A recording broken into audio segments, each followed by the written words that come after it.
me a second. Let the record reflect that the defendant is laughing during the victim impact statement. How y'all want to make this? Deux adolescents ont ri de la douleur de leur victime, pensant que la jeunesse les protégerait de la justice. Alvin Foy a abattu une adolescente avec une pluie de 31 balles, souriant tandis que sa sœur pleurait. Antoine Pétis a brutalisé une femme de 101 ans, se vantant qu'il deviendrait une célébrité. Mais dans les tribunaux bondés, leurs sourires se sont transformés en chaos, en larmes, en bagarres, et le tonnerre d'un faucon les a écrasés. Prépare-toi pour deux histoires qui te briseront l'âme, le sang d'une enfant, la terreur d'une vieille femme. Oseras-tu affronter la vérité ? Abonne-toi maintenant pour démêler ces cauchemars. À Albany, dans l'État de New York, une nuit d'été est devenue mortelle lorsque Alvin Foy, 17 ans, a semé le chaos. Le 25 juillet 2020, Foy et Jer Manning ont tiré 31 coups de feu sur une foule dans Essex Street pour une petite dispute. Une balle perdue a touché China Forney, une lycéenne de 18 ans, dans le dos et l'a tuée alors qu'elle tombait dans les bras d'une amie. La cible prévue a été touchée à l'épaule et a survécu.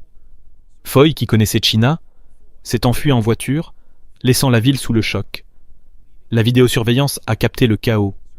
Des balles traversant la nuit, la vie de China volée en quelques secondes, la police a arrêté Foy, le liant à la voiture de fuite grâce à la balistique et à des témoins. Accusé de meurtre au 2e degré, de tentative de meurtre et de crimes liés aux armes, Foy s'est assis en souriant lors des audiences, convaincu que sa jeunesse le sauverait. This is real life that we're dealing with. This is not a TV reality show. We need the community to work with us. We need them to provide information when it comes to these types of incidents.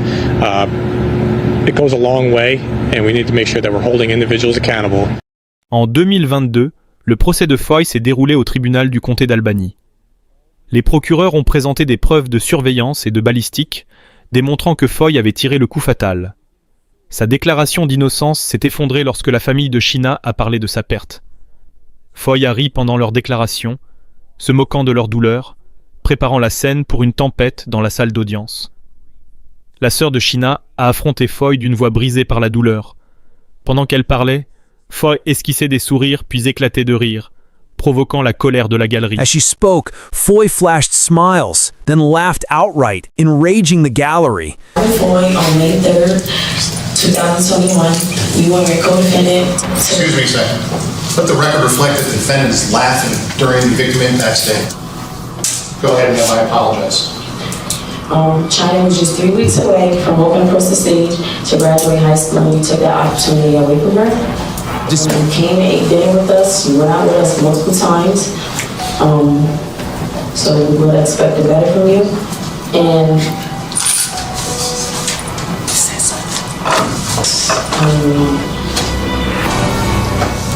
I just want you to know, like, when you get back to yourself, we want you to think about the pain you caused me and my family and friends. Le rire de Foy se moquait de sa douleur, poussant la salle d'audience à ses limites. Le juge Roger MacDonald donna à Foy la possibilité de parler. Foy plaida son innocence, parlant au-dessus du juge, qui l'avertit de s'arrêter. Son défi ne fit que croître, mettant à l'épreuve la patience du juge. You want to address the court, Mr. Foy? Yeah. Go ahead. 6 other witnesses said I wasn't there. You have 2 females said I was there that was on a FaceTime call. Sir, we're not trying the case. The case has been tried. The jury was convinced beyond a reasonable doubt. Sir, you can't talk at the same time as I talk because the stenographer is going to take down my words. Okay. If you want your words recorded, you can't try to talk over me. The jury's already decided that issue, sir. Anything else you want to say to the court, sir? Yeah. You're a biased judge and I can't wait to appeal to see my case. I'm innocent. Is that why you were laughing throughout the statement by the She was laughing. sister of... Is that why you were laughing, sir? She was laughing at me. Think I'm innocent. Anything else, sir? Yes. Go ahead, finish. I'm innocent. You've said that already. I know. Anything else? So I come home, I'm innocent. En 2022, le juge MacDonald en eut assez. Alors que Foy riait pendant la déclaration de la sœur de China et s'affaissait comme s'il attendait à un arrêt de bus, le juge le réprimanda. Quiconque possédait un minimum de décence humaine ne rirait pas. Lorsque Foy continua à discuter, criant des absurdités et se jetant sur les agents, il fut maîtrisé dans une bagarre chaotique. Les agents remontèrent son pantalon tombé tandis qu'ils le traînaient hors de la salle.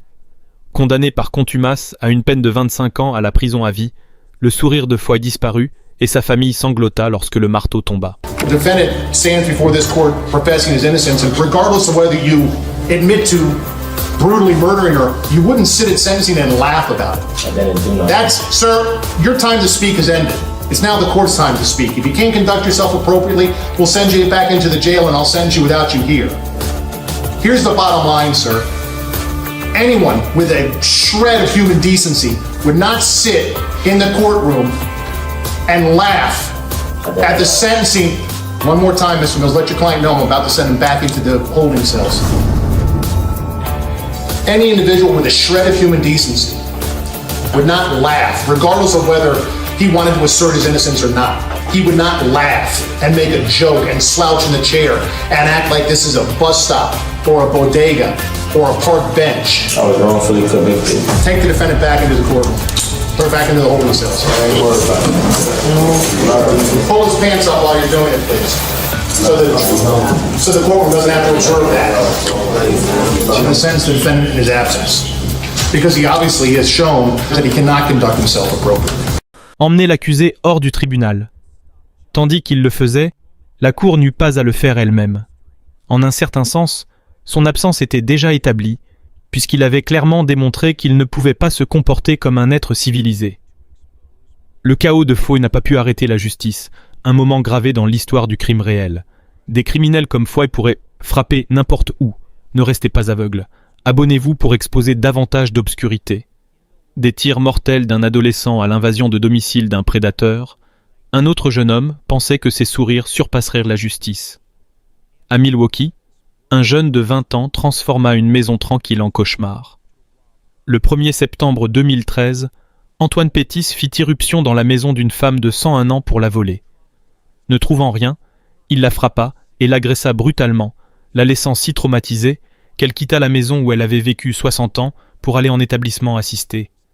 Hantée par la peur, les cris de la vieille femme résonnèrent, tandis que Pétis détruisait son indépendance en quelques minutes.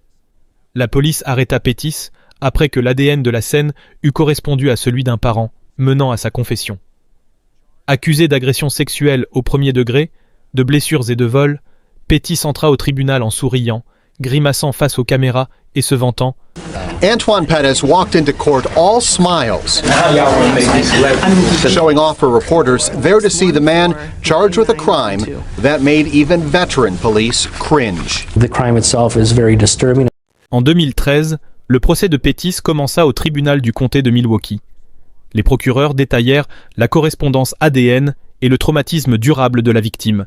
La défense de Pétis plaida le remords, mais son arrogance passée resta gravée dans la mémoire de la salle d'audience. Le jury rejeta sa demande et le déclara coupable. La famille de la victime parla de sa vie détruite, obligée d'abandonner sa maison et incapable de dormir sans peur. Ces mots portaient le poids de ses 101 ans. Pétis se leva, la voix ferme, offrant des excuses qui sonnèrent creux comparés à ses vantardises précédentes. Dans la salle d'audience, on voyait un prédateur, non un pénitent, alors que la justice s'approchait.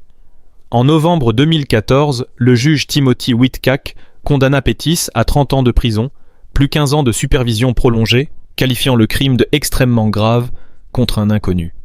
So this is an especially serious crime against a person who is a complete stranger.